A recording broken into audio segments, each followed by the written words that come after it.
Iglesia Cristiana, UNC, Ottawa.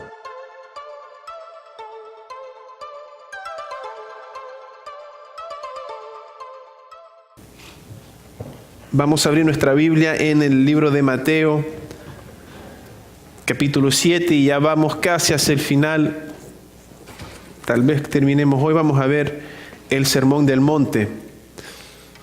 Y entonces vamos a leer por el momento, o leamos todo. Vamos a leer todo, a ver si podemos alcanzar, cubrir todo. Capítulo 7, versos 13. Y vamos a ver si vamos hasta el 23. Y cuando lo tenga, si usted puede responder con un amén, le agradecería amén. Y si usted puede ponerse de pie, lo invito a que lo haga en reverencia a la palabra del Señor. Si no puede, permanezca sentado, pero le invito fuertemente a que abra su Biblia o acérquese a alguien que tenga una Biblia y lea la palabra del Señor en Mateo 7, 13 al 23. Vamos a leer una buena porción. ¿Lo tenemos? Mateo 7, 13 al 23. Amén. Y vamos a leer entonces para la gloria del Padre, del Hijo y de su Santo Espíritu. Dice así la palabra del Señor. Mateo 7, versos 13 al 23. No. Amén. 7:13.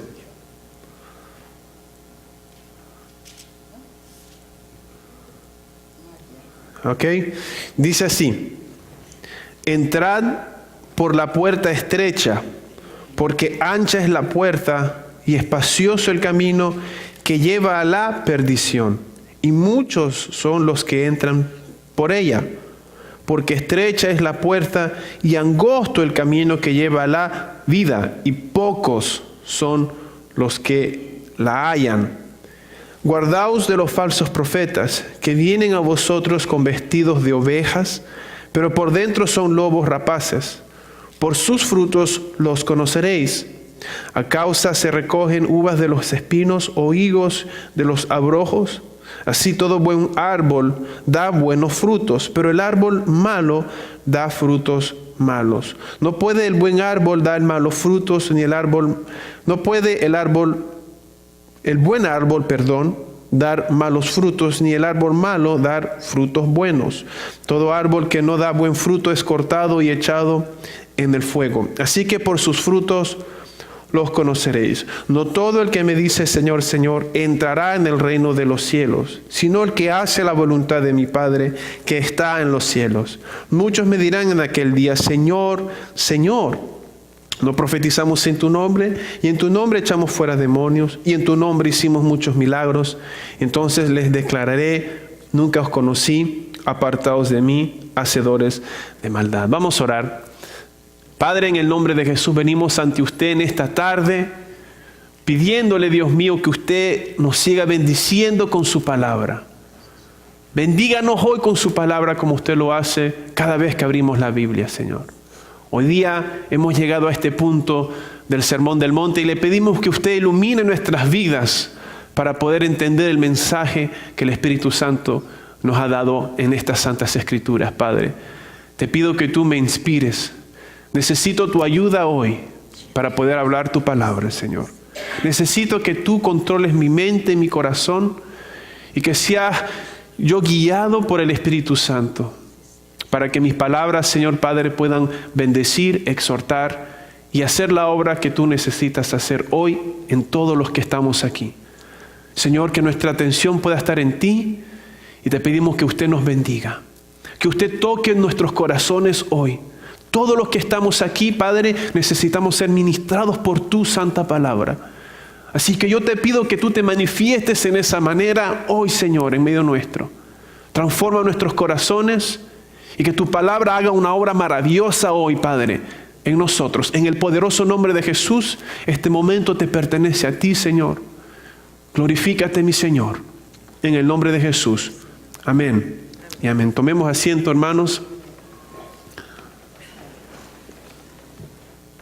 Como dije, hemos avanzado bastante en el Sermón del Monte y estamos aquí entrando hacia la conclusión de este gran mensaje que nuestro Señor Jesucristo dio.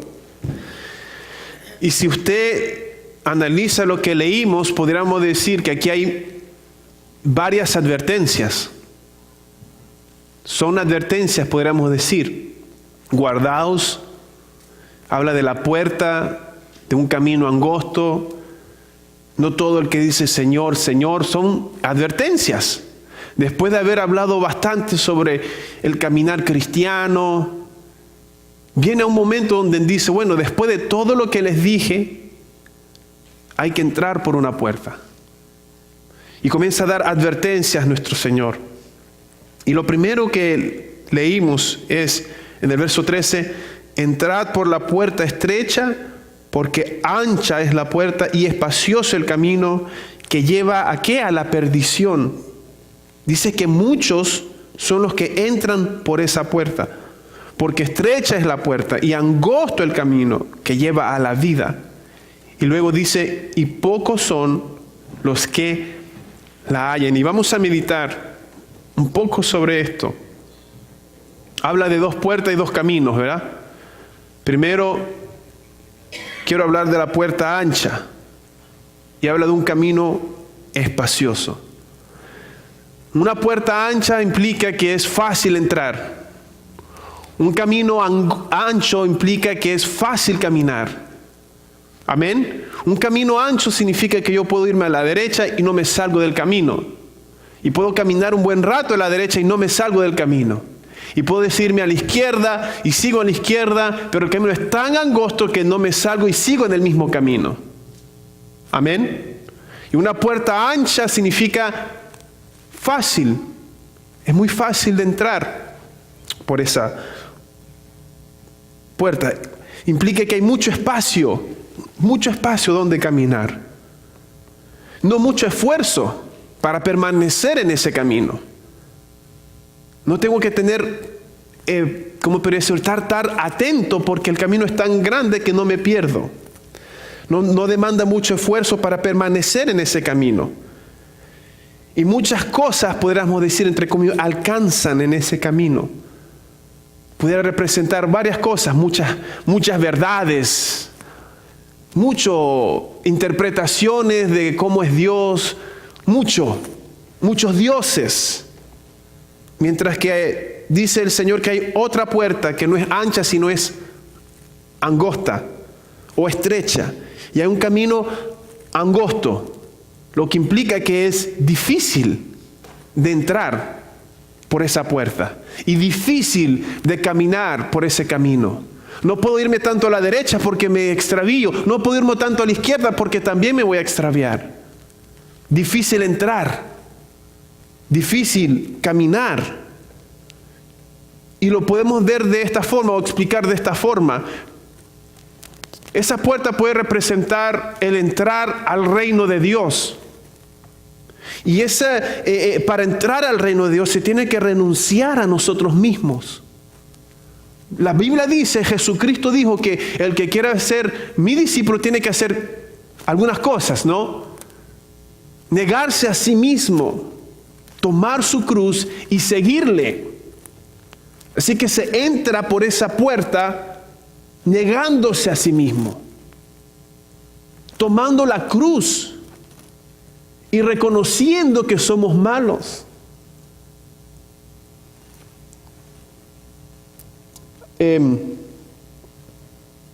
Voy a regresar a ese punto, pero quiero hablar de otros también.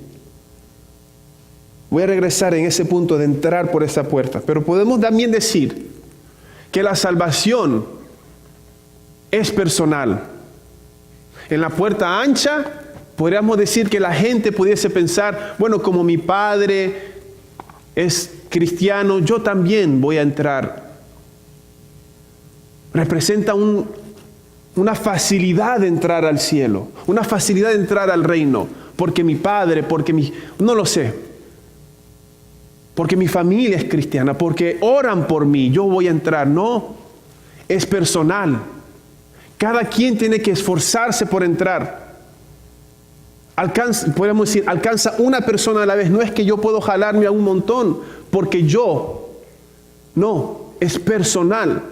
En la ancha, la gente pudiera pensar, vamos, ven, yo te llevo por esa puerta, yo te llevo por ese camino, por mis obras, por lo que yo hago, por lo que yo pago, por lo que mis obras, y no es así. La salvación es personal. Representa también que hay un solo medio para ser salvo. En la puerta angosta, en la puerta ancha, podríamos decir que son muchos caminos que se juntan para formar una gran autorruta.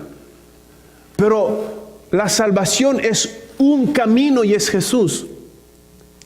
Hay un solo camino, no hay dos ni tres, uno solo. Por eso es angosto, porque es uno.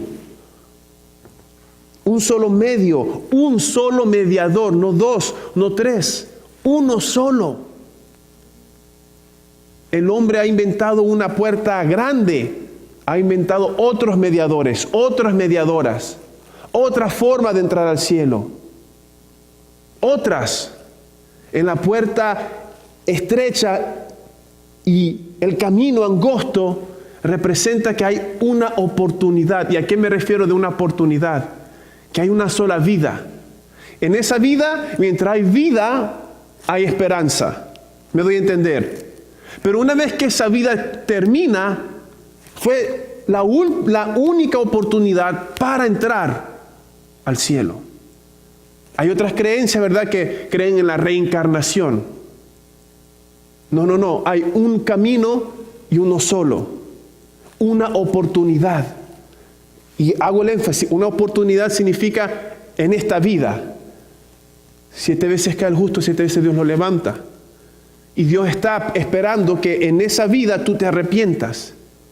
A eso me refiero de una oportunidad. Está claro, ¿verdad? No es que te predicamos una vez y si no lo aceptas ahora, ya te perdiste. Podrá ser que tengas otra oportunidad. En tu vida, esa es tu oportunidad. ¿Me voy a entender? No existe purgatorio. No se puede comprar el cielo. Cuando una persona fallece, se acabó. Es un camino. Aunque yo ore por esa persona, nadie podrá hacer nada. Por eso se habla de una puerta angosta, de un camino angosto. ¿Por qué? Porque hay una sola forma de entrar al cielo y es Jesús y es en esta vida. El otro camino es grande, donde hay múltiples formas de llegar al cielo. Donde puedes morir y entonces alguien puede pagar para hacer algo y estar orando y orando. Pero la Biblia es clara, dice la Biblia claramente que le es dado al hombre morir una vez y después que muere es el juicio. La Biblia es muy clara en ese aspecto. Podríamos hablar de que ese camino es angosto porque hay una verdad. Y es Jesús. Es esta palabra. No hay dos, no hay tres. La gente, este es el pensar del mundo, ¿verdad? No, si todos buscamos el mismo Dios, es el mismo Dios. Todos adoramos al mismo Dios. No adoramos al mismo Dios. Hay un solo Dios. Amén. Hay un solo Dios. Y ese mismo Dios no puede decir una cosa y después decir otra cosa. Él dice una cosa y eso es. Hay un solo Dios. Hay un solo concepto del matrimonio. Dentro de lo que es este mundo, el camino angosto, se acepta todo. Todo es relativo. Todo es ancho. El matrimonio puede ser esto, puede ser lo otro, puede ser esto. Tú puedes ser hombre, puedes ser mujer, puedes ser los dos, puede ser nada. Así estamos hoy en día. Redefiniendo las cosas que Dios ya definió. Él ya dijo. Es un camino, una verdad. Estoy hablando de varias cosas que pueden representar ese camino. Pero principalmente también habla de una puerta y la Biblia nos dice en Juan 17, 8 y 14, se lo leo, Juan 17, 8, 9 y 14, dice que volvió pues Jesús a decirle, de cierto os digo, yo soy la puerta de las ovejas. Amén. Él es la puerta. Todos los que antes de mí vinieron, ladrones son y salteadores, pero no los oyeron las ovejas. Yo soy la puerta. Yo hago así, pero no me estoy refiriendo a mí. Amén.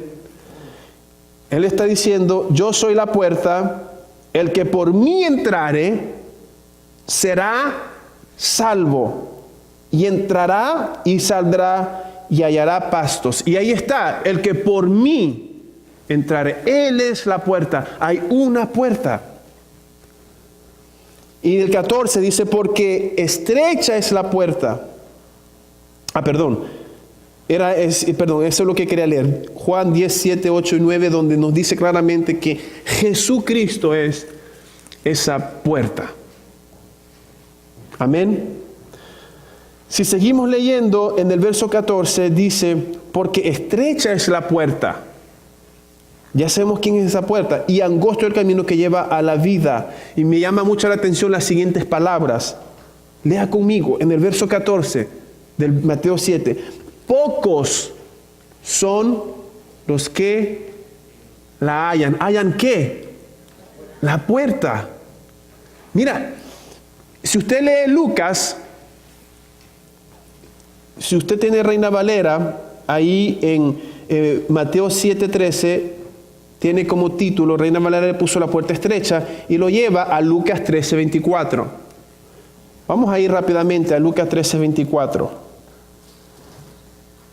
En Lucas 13:24 junta muchas cosas. Habla de la puerta, habla de justamente de aquellos que dicen Señor, Señor, y les dicen no os conozco. Pero lo vamos a leer rápidamente para que usted vea el paralelo y cómo Lucas agrega ciertas cosas. Dice en el verso 20, más bien desde el 22, amén. Dice aquí que pasaba Jesús por ciudades y aldeas enseñando y encaminándose a Jerusalén. Y alguien le dijo, escuche bien lo que le dijo, o le preguntó, Señor, esta es la pregunta, ¿son pocos los que se salvan? Qué interesante la pregunta, ¿no? ¿Son pocos los que se salvan? Y esta es la respuesta del Señor. Y les dijo, esforzaos a entrar por la puerta angosta, porque os digo que muchos procurarán entrar y no podrán. Vamos a dejarlo hasta ahí. Pero ve cómo aquí se le hace una pregunta al Señor, ¿verdad? Es interesante. Y mire, no soy yo que estoy hablando, este es Jesucristo. Jesucristo está respondiendo a la pregunta, ¿cuántos se salvan? ¿Muchos o pocos? ¿Y qué deduce usted de la respuesta? ¿Son muchos o son pocos? Es claro, ¿verdad? Porque dice claramente, la puerta es angosta, muchos procurarán, no podrán. Y Mateo, ¿qué es lo que dice? Dice Mateo en el verso 13, y muchos son los que, y en el 14 dice al final, y pocos son los que hallan esa puerta. ¿Por qué? Mi pregunta es ¿por qué? ¿Por qué son pocos? Y en mi opinión de lo que entiendo de la Biblia, tengo ciertos puntos a decir ¿por qué? ¿Por qué son pocos los que la hallan? Por causa de nuestro corazón.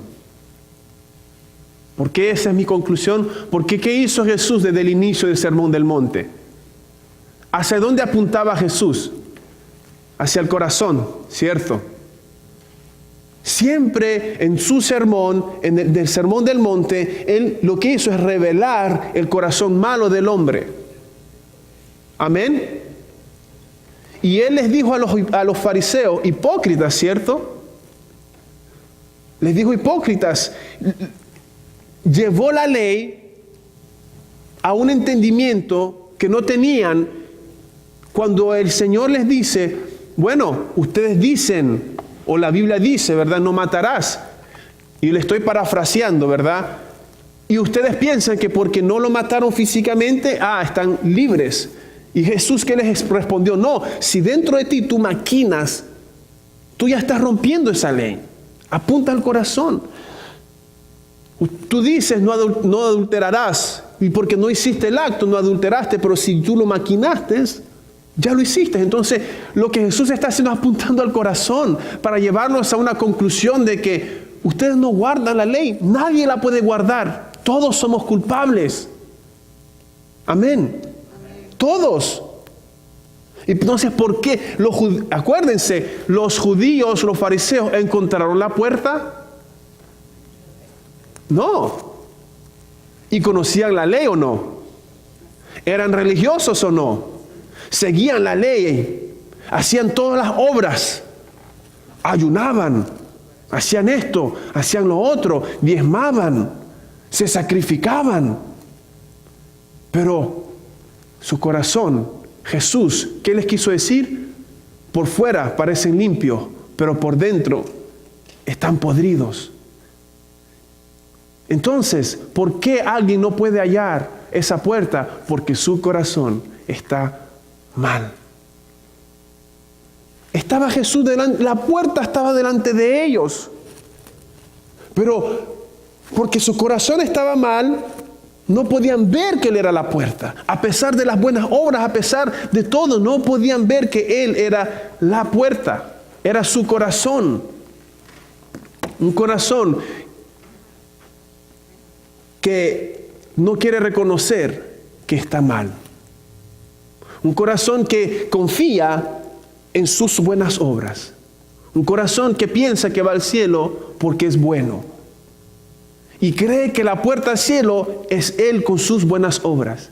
Cree que la puerta al cielo es porque hace cosas y es bueno.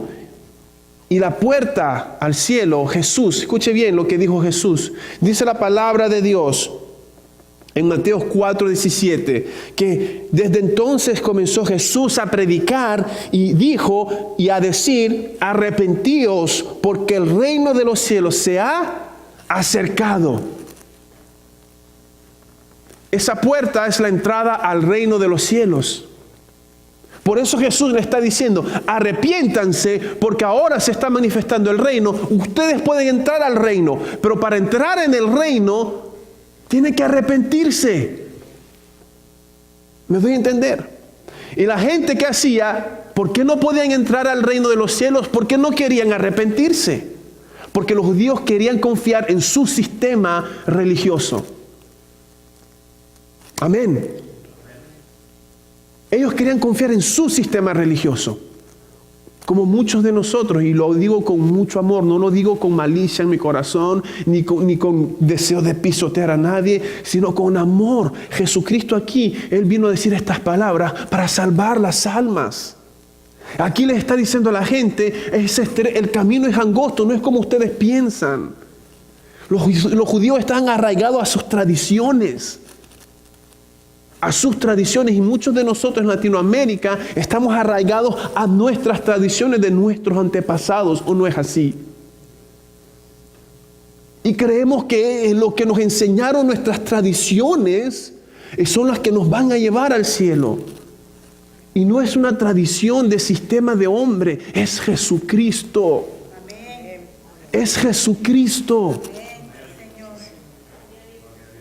Y a veces por arraigarnos a esas tradiciones, porque no es que me enseñaron así. Miren, nos enseñaron muchas cosas y tal vez por inocencia, tal vez por muchas cosas. Pero es Jesús. Es Jesús el camino. Es a través de Él. La religión y el sistema religioso no te va a llevar al arrepentimiento. Todo sistema religioso te va a decir: haz buenas obras, tú eres bueno, sigue que tú eres bueno, tú te puedes reencarnar, hay un purgatorio y ahí te vas a santificar y haz esto y repite tal oración, reza así, reza así, y ahí así vas a llegar al cielo. Nunca te va a decir: tienes que arrepentirte, has ofendido a Dios, has pecado, porque esa es la puerta para entrar al reino. Esa es la puerta. Jesucristo, Él nos dijo, arrepiéntanse porque el reino ha venido. Y si no se arrepienten, no pueden entrar en ese reino. El arrepentimiento. Es así que entramos por esa puerta que es Jesús. Cuando venimos a Jesús, nosotros no podemos venir con altivez. Cuando venimos a Jesús, vemos la maldad y el costo de nuestro pecado.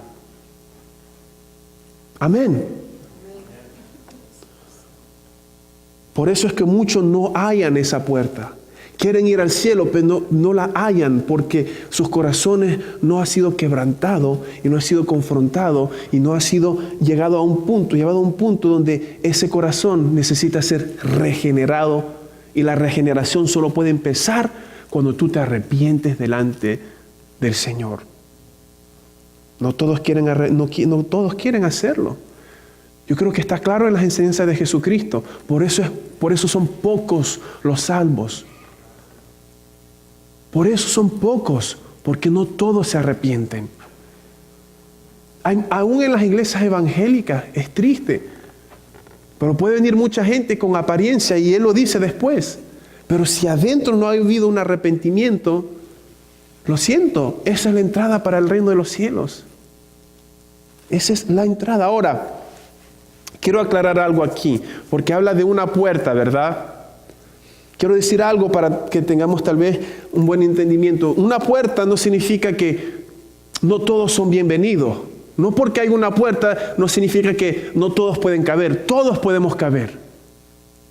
Y no hay una vida o ser humano que fue tan malo que no puede entrar por esa puerta. ¿Sí me doy a entender? Eso no implica que haya excepción de personas o que ciertas personas pueden entrar y otras no. Voy a ponerlo así. Que yo, por ejemplo, alguien tan flaco puede entrar, pero una persona gorda no. Y representando, por decirlo así, yo tengo tanto pecado que no entro en esa puerta. No. Me arrepiento. El hecho que es estrecho es porque hay una forma y es arrepentirse. Sea yo gordo, sea yo flaco, representando el pecado. Tal vez mi ejemplo es chistoso o raro, pero es lo que se me viene a la mente.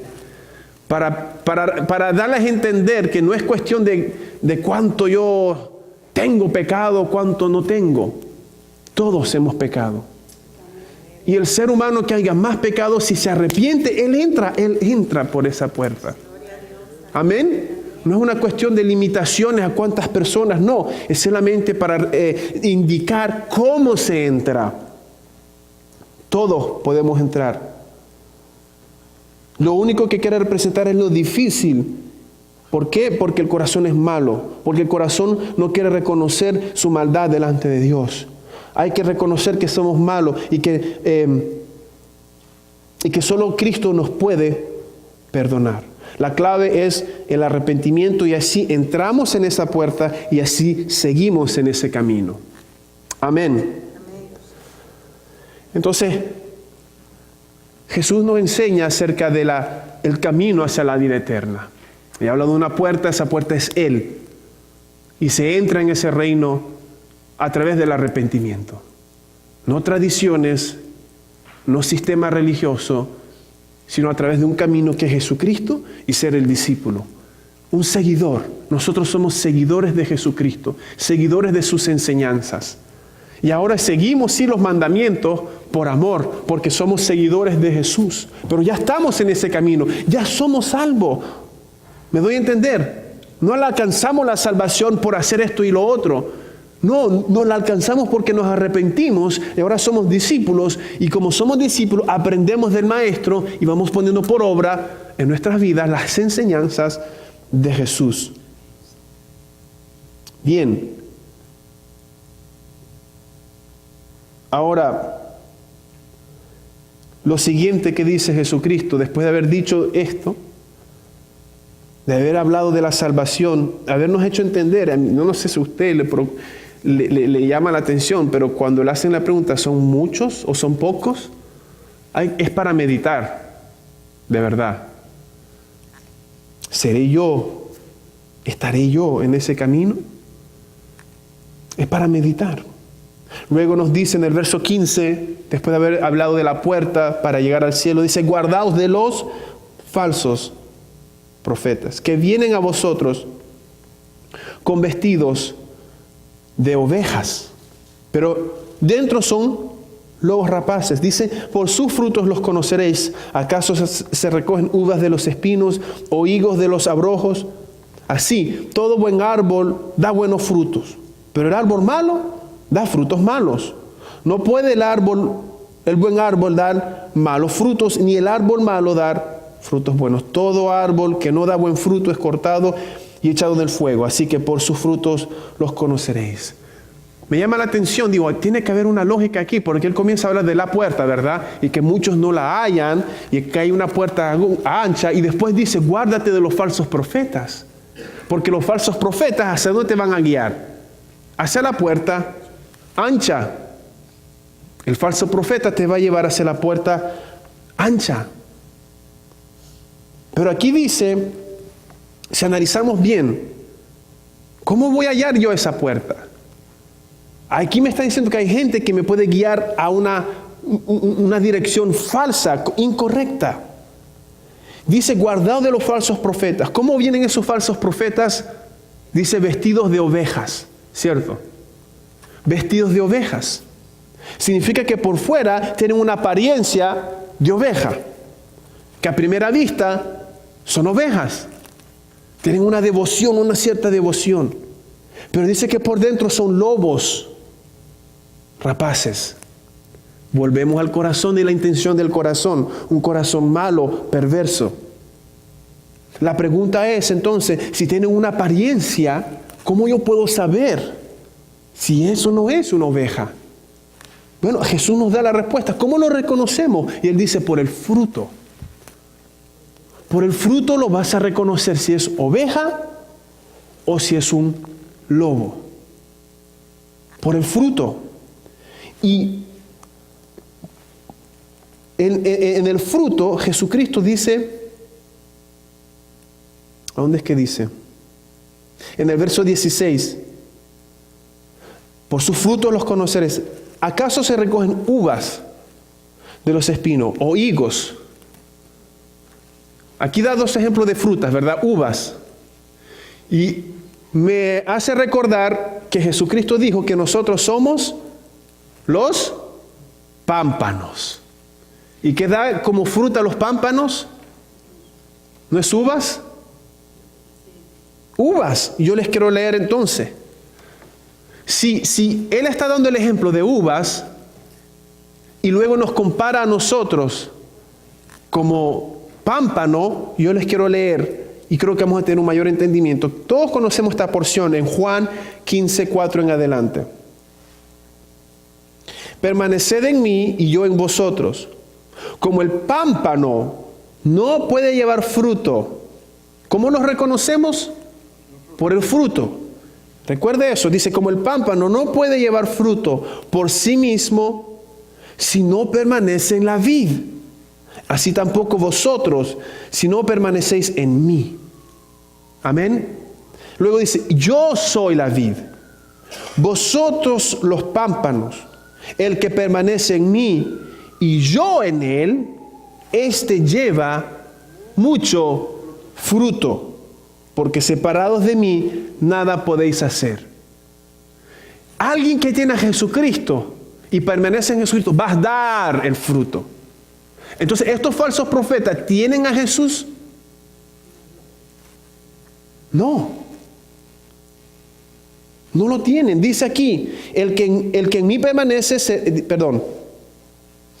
yo soy la vid, vosotros los pámpanos, el que permanece en mí y yo en él, este lleva mucho fruto, porque separados de mí nada podéis hacer. Separados de él no podemos dar fruto. Separados de él no podemos caminar bien. Separados de él nada podemos hacer.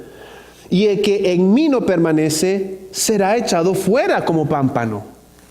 Recuerde que después Jesús dice, aquellos que vienen diciendo, yo hice esto en tu nombre, son echados fuera. Serán echados fuera como pámpano y secará y los recogen y los echan en el fuego y arden. Si permanecéis en mí y mis palabras permanecen en vosotros, pedid lo que queréis y os será hecho. En esto es glorificado mi Padre, en que llevéis mucho fruto y seáis así mis discípulos.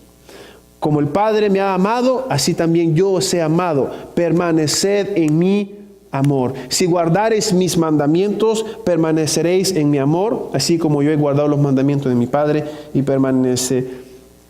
permanezco en su amor. Entonces, leo esto porque aquí nos está dando una clave. Jesús dijo las uvas, ¿verdad? Y nos compara a nosotros con los pámpanos. ¿Y cómo podemos ser que somos pámpanos y llevamos fruto? Porque Jesús está dentro de nosotros y su palabra está dentro de nosotros. Por eso podemos decir que damos fruto. ¿Cierto? Amén. ¿Y qué mayor fruto nos habla la Biblia sino el fruto del Espíritu? El fruto del Espíritu en Gálatas 5, ¿verdad? Nos habla de amor, gozo, paz, paciencia, benignidad, bondad, fe, mansedumbre, templanza. Alguien que tiene a Jesús va a dar estos frutos. Alguien que no tiene a Jesús va a aparentar una apariencia, pero esos frutos no estarán ahí. El mejor ejemplo que nos da la Biblia son los fariseos. Aparentaban porque ayunaban, aparentaban porque diezmaban, aparentaban porque se lavaban las manos antes de comer, porque no era una cuestión solo de higiene, sino una cuestión de santificación, porque se lavaban las manos, se santificaban. Aparentaban por sus ropas, aparentaban por sus oraciones, ¿cierto? Todo lo vimos en eso en el Sermón del Monte. ¿Cómo eran sus oraciones? Gracias, Señor, porque no soy como este pecador. ¿Hay misericordia? Una apariencia, pero no hay fruto. ¿Me doy a entender? Un celo por la palabra. Traen a la mujer adúltera. Señor, mira, rompió la ley. ¿Hay que apedrearla? Un celo, una apariencia, pero por dentro, llenos de enojo, ira. Señor, la ley dice que el sábado no se puede trabajar. Tú sanaste a un enfermo. Una apariencia, pero un corazón pervertido, no lleno de Dios. Amén. El fruto uno va a poder ver, no por tanto por las apariencias ni tanto la oración, sino por sus actos y el fruto del Espíritu en una persona.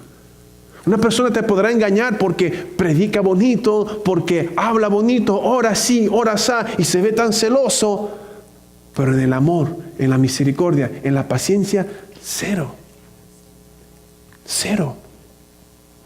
Nos habla de la obra de la carne.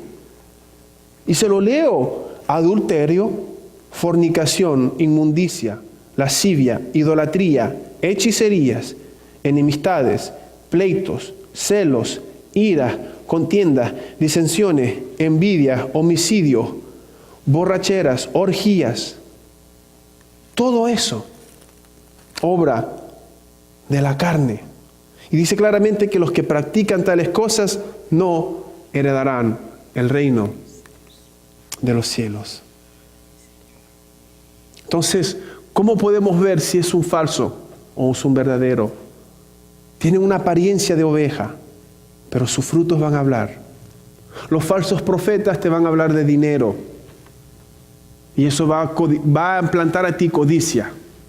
Van a hablar de Jesús, sí, van a hablar de Jesús, pero te van a hablar de dinero, de poder, de gloria aquí en la tierra. El fruto está diciendo que su corazón no está ahí arriba, su corazón está aquí. Que su corazón está en el dinero, amor al dinero. Te lo está diciendo. Su propia predicación está revelando lo que está en su corazón, pero está cubierto como una apariencia de oveja. ¿Me pueden entender? Una apariencia. Ahora, quiero llevarlos a Mateo 12, porque habla del fruto. Dice que por sus frutos. Entonces Mateo 12 nos va a guiar un poco más. 12:33. 12:33, y vamos a leer hasta el 37. Nos dice así, Mateo 12:33, o haced del árbol bueno y su fruto bueno, o haced del árbol malo y su fruto malo. Porque por el fruto se conoce el árbol. Generación de víboras, ¿cómo podéis hablar lo bueno siendo malos? Porque de la abundancia del corazón habla la boca. El hombre bueno del buen tesoro del corazón saca buenas cosas, y el hombre malo del mal tesoro saca malas cosas. Mas yo os digo que de toda palabra ociosa que hablen los hombres, de ellas darán cuenta en el día del juicio, porque por tus palabras serás justificado y por tus palabras serás condenado. ¿De qué se predica entonces? ¿Qué nos habla aquí? Que de la abundancia del corazón abra la boca. Si el mensaje no es cristocéntrico, entonces no hay Cristo ahí. Puede mencionar la palabra Cristo, pero no representa a Cristo. No sé si me puedo dar a entender. Puedo yo decir Jesús, y sí, Jesús murió en la cruz, pero te hablo de cosas que la Biblia dice claramente: ten cuidado. Te habla de poder, te habla de esto, de lo otro, de lo otro, de lo otro, y 5 segundos de Cristo y 1 hora de puras cosas vanidosas, vanas. Aquí nos está diciendo claramente y nos está dando a entender. Jesús en el sermón dijo: por sus frutos, y aquí nos vuelve a decir: el fruto comienza ¿de dónde? Del corazón. Un corazón que está lleno de Jesús y está lleno del Evangelio va a predicar tipo Pablo. Vamos a ver más adelante. Más adelante usted va a ver, Pablo se enfrenta a falsos profetas, se enfrenta a falsos apóstoles. Y ahí vemos claramente cómo hay una distinción entre los que se visten de oveja y los que son realmente ovejas. ¿De qué se predica? ¿De Cristo o de las riquezas? ¿Y qué Cristo se predica también? Vaya conmigo a Ezequiel. Ahí nos va a dar un poco más. Es importante porque aquí es Jesús que está diciendo: guardaos de los falsos profetas. Es una advertencia, hay que entender claramente. Hay mucha gente en el Evangelio que no sabe discernir. Mucha gente del Evangelio que no sabe lo que es un falso profeta, no sabe cómo es un falso profeta. No lo saben. Entonces es importante porque él dio una advertencia. Ezequiel 13, del 1 al 10. Se lo leo. Ezequiel 13. Dice, y aquí está Dios condenando a los falsos profetas y nos va a dar ciertas cosas para entender. Dice que vino a mí palabra de Jehová diciendo: hijo de hombre, profetiza contra ¿quién? Los falsos profetas de Israel, que profetizan, y di a los que profetizan de su propio ¿qué? Corazón, de su propio corazón, oíd palabra de Jehová. Están diciendo, se están vistiendo de oveja. Lo ven, ¿verdad? Están diciendo: vengo en el nombre de Dios. Yo soy profeta. Se están vistiendo una apariencia de oveja. Amén. Oíd palabra de Jehová. Así ha dicho Jehová el Señor: hay de los profetas insensatos que andan en pos de su propio espíritu y nada han visto. Como zorras en los desiertos fueron tus profetas, oh Israel. No habéis subido a las brechas ni habéis edificado un muro alrededor de la casa de Israel para que resista firme en la batalla en el día de Jehová. Lo que está diciendo aquí es que ustedes no les enseñaron a edificar un muro para resistir. ¿Me doy a entender? En el día de la batalla. Estamos en la buena batalla ¿de qué? De la fe. ¿Y qué hace un buen profeta? Te enseña a resistir en el día malo, para que tú pelees la buena batalla de la fe. La buena batalla de la fe no es riquezas, la buena batalla de la fe no es gloria. La buena batalla de la fe es resistir al enemigo para que huya, es resistir para permanecer en el camino, es resistir y caminar en el camino de Jesucristo. Aquí ellos no les enseñaron, literalmente venía una guerra, literalmente venía un día malo, pero no les dijeron, ni les advirtieron, ni los hicieron prepararse para ese día. Como hoy en día en muchas iglesias no te enseñan a prepararte al día malo. Te enseñan solamente, dilo con tu boca que el problema se va a ir. Dilo que se va a volver realidad, solo dilo. Y tu fe no se fortalece, y cuando lo que dices no se cumple y viene el día malo y tú di, y no pasa nada, la fe se va para abajo. Entonces dice, para resistir firme la batalla en el día de Jehová. 6, verso 6. Vieron vanidad y adivinación mentirosa. Dicen, los falsos dicen, ha dicho Jehová. Y Jehová no los envió. Con todo, esperan que Él confirme la palabra de ellos. Miren lo que está diciendo aquí. Dios no los envió, ¿cierto? Ni Dios los habló, ¿cierto? Pero ellos hablaron. ¿Y qué están esperando ellos? ¿Que Dios qué? Oye, ahí está, ahí claramente te está definiendo lo que se predica hoy, the word of faith, la palabra de fe. Dilo y espera que Dios confirma, ¿o no es así? Dios no dijo, pero tú dilo y espera que Dios confirme. Es exactamente eso, hermanos. No sé si ustedes lo pueden ver. Aquí Dios no le dijo, pero ellos lo dijeron. Y ellos están esperando que Dios haga porque ellos dijeron. ¿Está claro o no en la palabra? Está bien claro. Si Dios no lo dice, tú no tienes autoridad para decir y esperar que Dios haga. Si Dios lo dice, tú di y Él va a hacer. Pero tú no puedes decir, y Dios confirma mi palabra, yo soy tu profeta. No, Señor, así no funciona. Pero eso se enseña mucho hoy en día. Aquí está claro, se lo vuelvo y se lo leo. Dice, vieron vanidad, adivinación mentirosa, dicen, ha dicho Jehová. Y Jehová no los envió. Y con todo esperan que Él confirme las palabras de ¿quién? De ellos. ¿No habéis visto visión vana? Y no habéis dicho adivinación mentirosa, pues que decís, dijo Jehová, no habiendo yo hablado. Por tanto, así ha dicho Jehová el Señor, por cuanto vosotros habéis hablado, ¿qué? Vanidad, y habéis visto mentira. Por tanto, aquí yo estoy contra vosotros, dice el Señor. Estará mi mano contra los profetas que ven vanidad y adivinan mentira. No estarán en la congregación de mi pueblo, ni serán inscritos en el libro de la casa de Israel, ni a la tierra de Israel volverán. Y sabréis que yo soy el Señor. Sí, por cuanto engañaron a mi pueblo. ¿Cómo? ¿Cómo lo engañaron? Diciendo paz, no habiendo paz. Y uno edificaba la pared, y aquí que los otros la recubrían con lodo suelto.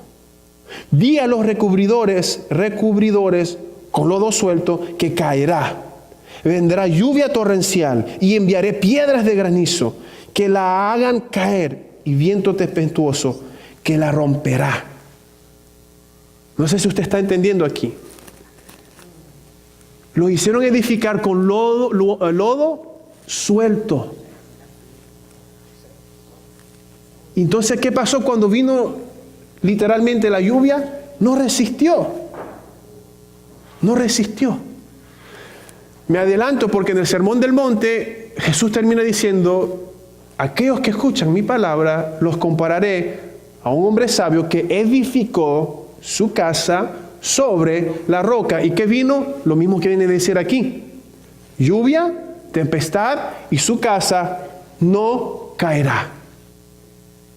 No caerá. Pero aquí los falsos profetas, por profetizarles riquezas, viene tu día mejor, viene tu día mejor. Y solo viene bueno, y solo viene bueno. Dios permitió que viniera el día malo y no resistieron. La misma historia se repite, mis hermanos. Si tú lees la Biblia, Dios te da discernimiento. Dios te da discernimiento. Y aquí no lo está dando. Los engañaron diciendo paz cuando no venía paz. En el año nuevo, yo no sé si ustedes recuerdan lo que yo hablé. Yo les dije, yo no les puedo prometer y yo no les puedo declarar que el año 2019 te vienen solo bendiciones. ¿Se acuerdan? Yo no puedo hacer eso. Muchos lo harán, yo no. Pero sí te puedo decir algo, que el año 2019 tú prepárate para que lo que Dios te envíe o lo que venga a tu vida, Dios, eso sí te puedo decir con certeza, Dios te va a dar la victoria. Que el año 2019 sea un año de victoria en Jesucristo. Sea en bendición monetaria, amén. O sea en prueba, sea que enfrentaste un cáncer, sea que enfrentaste esto, una mala noticia, pero sea lo que sea que tú vas a enfrentar, que este año sea de bendición, de victoria. Eso sí te lo puedo decir. Porque te estoy preparando al día malo. Te estoy diciendo, edifica tu casa, no con lodo suelto, con solidez. Pon tu casa en la roca. Podrá venir bendición, gloria a Dios, edifica tu casa bien bonita. O podrá venir lluvia. Pero si tu casa está en Cristo, en la roca, no va a caer y va a ser una gran victoria para tu vida. Yo no puedo ser como un falso profeta. No lo puedo, no puedo. El falso profeta solo te va a dar cosas vanas. Tristemente hay muchos hoy en este tiempo. En el Nuevo Testamento igual, si usted va a 2 de Corintios capítulo 13, ya casi estoy terminando. 2 de Corintios capítulo 13.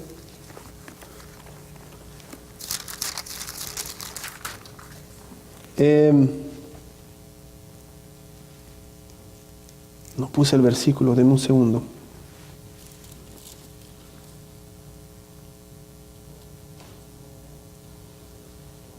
No es el versículo 13, es el capítulo 11, verso 13.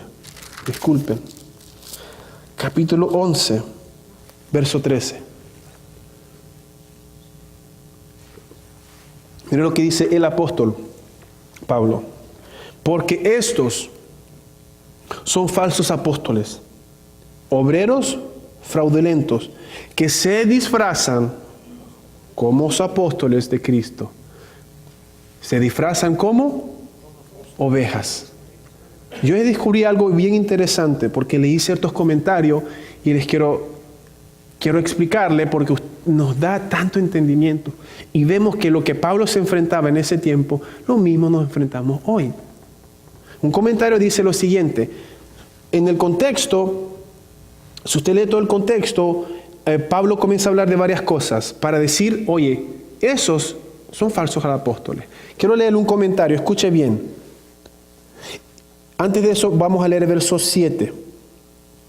El verso 7 dice, desde el 6, pues aunque sea tosco en la palabra, no lo soy en el conocimiento. En todo y por todo os lo hemos demostrado. Él está hablando porque vinieron falsos apóstoles a tratar de seducir a los corintios. Y los falsos apóstoles decían, nuestra palabra es fina y predicamos así. Y Pablo lo consideraban como un hombre tosco, porque él usaba cosas sencillas, como el Señor, explicaciones sencillas, y los otros tal vez filosóficamente, y esto y lo otro, y eran más, ¿cómo podría decir yo?, rafinado y todo eso. Y luego dice en el verso 7, pequé yo humillándome a mí mismo, para que vosotros fueseis enaltecidos por cuanto os he predicado el evangelio de Dios en balde. he despojado, dice en el 8, a otras iglesias, recibiendo salario para serviros a vosotros. Y cuando estaban entre vosotros y tuve necesidad, a ninguno fui carga, pues lo que me faltaba lo supieron los hermanos que vinieron de Macedonia. Y en todo me guardé y me guardaré de seros gravoso, perdón. ¿Qué le está diciendo Pablo aquí? En ningún momento él cobró a los corintios por predicarles. Aunque él podía, él lo dice, el obrero es digno y todo predicador es digno de recibir, todo pastor digno de recibir algo de las ofrendas, pero él dice, no lo hice. Ahora, habiendo dicho eso, voy a leer el comentario, amén. Dice, los corintios pudieron pensar que podían juzgar a los predicadores por la cantidad de dinero que demandaban. Escuche bien lo que dice el comentario. ¿Por qué está Pablo diciendo eso? Porque los corintios pensaban que porque un predicador les cobrara más, era mejor. ¿No es eso lo que está pasando hoy? ¿No es eso lo que pasa hoy con los grandes cantantes y los grandes predicadores que cobran sumas muy grandes? Y cuanto más ungido, más cobran. Mire, por eso Pablo está diciendo eso. Los corintios pudieron pensar que podían juzgar a los predicadores por la cantidad de dinero que demandaban. Un buen predicador podría solicitar una suma considerable. Uno honesto podría ser más económico y uno malo podría ofrecerse sus servicios gratuitamente. Entonces, como Pablo lo ofrecía gratuitamente, ¿cuál era la conclusión? Mal predicador. Entonces, dice aquí el comentario, los falsos maestros pudieron haber argumentado que como Pablo no pedía pago por sus predicaciones, debía ser un aprendiz con poca autoridad o competencia. Los creyentes deben cuidarse de no pensar que cada predicador famoso que demanda grandes honorarios es superior en explicar y aplicar la palabra de Dios. Qué interesante, ¿no? Le soy sincero, yo ya había leído esto, pero nunca había indagado más allá. Y qué revelador. ¿Por qué Pablo está hablando de eso? ¿Por qué menciona él que él no cobraba? Porque esa era la acusación, esa era la mentalidad que estaba llegando en Corintio. Se juzga por la cantidad de dinero, se juzga por las multitudes, se juzga por eso, como hoy en día. Del verso 4, ¿qué dice el verso 4? Mire lo que dice el verso 4.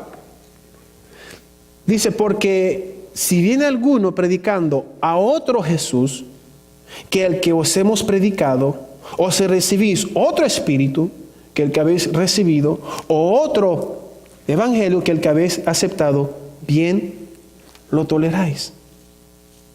Y pienso que en nada he sido inferior a aquellos grandes apóstoles. Está hablando que recibieron ¿qué? Otro Jesús. Habla de otro Jesús. O si recibís otro espíritu, lo toleráis. Mire lo que dice el comentario aquí. Este es un comentario en inglés, lo traduje. Mire lo que dice. Estos falsos misioneros o predicadores predicaban un falso evangelio, un falso Jesús, un evangelio diferente, un diferente espíritu. Por eso está diciendo Pablo ahí. ¿Está claro, no? Ustedes recibieron a otro Jesús. O sea que uno puede recibir a otro Jesús, sí. Si no es el Jesús de la Biblia, es otro Jesús. Si no es el Jesús de la Biblia, es otro Jesús. Un evangelio diferente, un diferente espíritu. Dice aquí, es difícil saber con exactitud de qué predicaban estos apóstoles. Pero, dice el comentario, lo más probable es que predicaban y promovían, escuche bien lo que dice, promovían un Jesús poderoso y dominante, y ponían a un lado el sufrimiento de la cruz. Probablemente se veían ellos como predicadores igualmente poderosos, exentos de las pruebas y las tribulaciones. En contraste, el mensaje de Pablo se concentraba en Cristo y Él crucificado. Y los sufrimientos de Pablo era la marca de su verdadero apostolado. Esta es la diferencia, o esta diferencia es el corazón de la defensa de Pablo contra esos apóstoles. En el capítulo 10 al 13. Porque si usted lee, él comienza a defenderse contra esos falsos apóstoles. ¿Y cómo se defiende? Demostrando todo ese historial de ¿qué? Sus sufrimientos. Miren lo que dice este comentario, que lo más probable es que estos predicadores promovían a un Jesús como poderoso y dominante. ¿Qué esperaban los judíos? A un Jesús como poderoso, que trajera un reino terrenal. Y los falsos de hoy quieren traer un reino terrenal. ¿Y promueven qué? A un Jesús rico, a un Jesús poderoso, al reino y el reino. Eso es lo que promueven cuando el reino es espiritual. El reino es, ¿y cómo se entra en ese reino? Con dinero, con poder, con arrepentimiento. Era lo mismo. Estos apóstoles hablaban de otro Jesús. Hermano, hoy día se habla mucho de otro Jesús. Se habla de otro Jesús, no el Jesús humilde, no el que entró en burro. Yo les conté una vez que me encontré con un pastor. Me llamaron a traducir a una boda. Algunos van a recordar lo que estoy diciendo. Me llamaron, una amiga mía se convirtió supuestamente, se casó con un muchacho colombiano que asistía a una iglesia. Y como ella recordaba que yo era cristiano y que yo caminaba en el Señor, pensó en mí y me invitó a su boda. Me dijo, tradúceme por favor, porque van a haber familia colombiana y familia francesa y un pastor va a hacer la boda. Entonces, yo fui y traduje en francés. Hizo el servicio, traduje y bueno, estaba comiendo con mi esposa y se me acerca el pastor y comienza a hablar conmigo y me dice, no sé cómo llegó al punto de esto, pero bueno, me dijo, me habló de Jesús que llegó en el burro y era un burro, como él estrenó el burro. Y me dice, sí, si lo aplicamos hoy en día, lo estoy parafraseando, Jesús estrenó un burro. En otras palabras, si fuéramos hoy, un carro 0 kilómetros. ¿Qué está hablando este pastor? Comparando el burro a un carro 0. ¿Sabe lo que era un burro en ese entonces? Era lo más humilde. Si fuese un carro, fuera un camello, fuera algo que era la realeza, pero Jesús se identificó no con un carro 0 kilómetros, se identificó con un burro que era lo más sencillo. Me doy a entender. Existe, hermanos, es así. Promueven otro Jesús.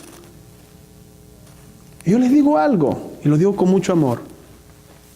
Lo digo con mucho amor. Espero que esto les ayude, porque probablemente hay algunos de la congregación que escuchan predicadores de este tipo y todavía no se han dado cuenta. Y yo como pastor tengo que cuidar a las ovejas y pedirle a Dios que les dé discernimiento, porque hay muchos en YouTube, muchos en los canales, muchos grandes, que ustedes tal vez todavía no tienen el discernimiento para ver que son falsos. Y yo oro a Dios para que todo esto que estamos hablando, ustedes lo puedan ahora recibir y discernir. Porque hay muchos falsos que predican un Jesús de dinero y dinero y dinero, y reino, reino, reino, y no es el reino bíblico, es otro reino.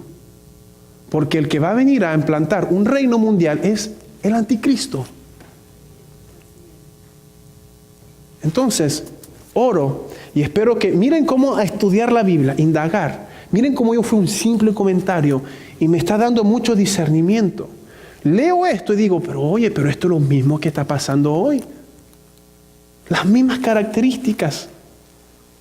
Predicaban un Jesús poderoso, dominante. Hay gente hoy en día que predica el evangelio de la riqueza del reino, que como es un reino, tú tienes que vestir como rey, tienes que manejar un carro como de un rey, y el reino de Dios se juzga de cuánta riqueza tiene. Así se evalúa el reino. Entonces, como nosotros somos del reino, tenemos que estar a ese nivel. Toman conceptos humanos para enseñar algo espiritual que nada que ver. Pero si tú no estás ahí, oh, sí, yo soy hijo de Jesús, yo soy hijo del Rey. Oh, sí, yo me merezco esto, yo me merezco. Sí, Jesús murió, se hizo pobre para hacerme rico. La Biblia lo dice y no está hablando de dinero. No, sí, es cierto. Dilo que va a venir el carro nuevo. Ve la casa de tus sueños, dilo que la vas a tener. Mire, hermano, ahí está el hermano Joshua que nos contó un testimonio, ¿no? De que eso se le enseñó a una señora, eso hizo y ya ni tenía ni qué comer. Esa no es bendición de Dios. El Señor nos dijo, guardaos de los falsos profetas. Y estoy concluyendo. Hay un solo camino, mis hermanos. Es Jesús. Amén. Hay una sola verdad. Hay una sola palabra. Quiero decir que con esto, yo siempre hago este énfasis, porque este es parte de lo que Dios me ha entregado. Vuelvo y repito, siempre cuando prediquemos a Jesucristo y las bases fundamentales de Jesucristo, no por esto esto no está incluyendo que mis hermanos bautistas o mis hermanos de otra denominación, entonces no entren en ese camino. No, porque tanto ellos como nosotros nos arrepentimos y estamos en el mismo camino. Me doy a entender. Lo que me hace entrar al reino, que es arrepentimiento. Puedo ser bautista, puedo ser pentecostal, puedo ser asamblea, cual sea la denominación. Pero yo entro al reino no por mi denominación ni por el nombre de mi iglesia. Yo entro al reino por Jesucristo, porque me arrepentí. Y si yo me arrepiento y entro allí, va a haber un fruto. Puede ser yo pentecostal, puede ser yo bautista, puedo ser de la asamblea o de otra denominación. Va a haber un fruto. Va a haber un fruto. Y eso es lo que indica si soy o no soy hijo de Dios. O si estoy o no estoy en el camino. No es una denominación, no es un nombre de iglesia. No es una línea doctrinal. La línea tiene que ser Jesús. Todas estas entidades y denominaciones tienen como base Jesucristo, el arrepentimiento, todos tenemos eso.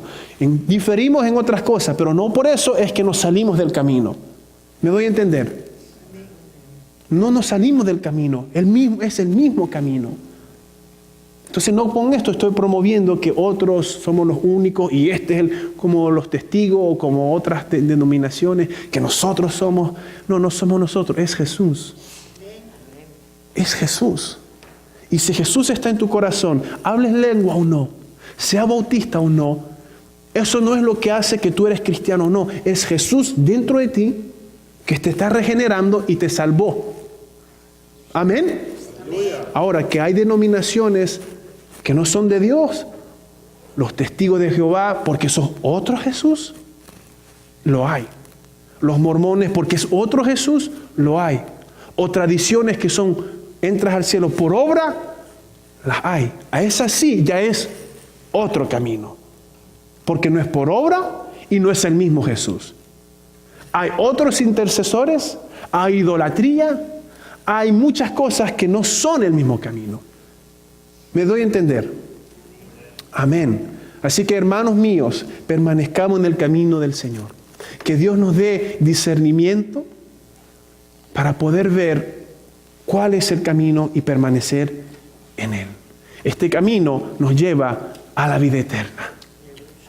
No vayamos hacia atrás, no nos extraviemos. Es un camino que sí puede ser difícil, pero hay paz y gozo. Hay paz. Resistamos y caminemos hasta el final, que nos espera una bendición muy grande. Y aún en este camino tú tienes, hermano, en este camino tú tienes la ayuda del Salvador, la ayuda del Espíritu Santo. Si tú te sales de este camino, tú pierdes esa ayuda y tendrás que batallar solo. Así que no importa, hermano, lo que te pase, lo que venga contra ti, no sueltes al Señor Jesucristo. Porque Él es el que te da la victoria. En el discipulado hemos hablado, ¿verdad?, de las crisis, de las tribulaciones, que son elementos que Dios usa para darte a entender que Jesús es tu Señor. Y en las crisis y en las tribulaciones, alguien es tu refugio. Alguien es tu torre fuerte. Y es Dios. No es para que te alejes de Él, es para que te refugies en Él.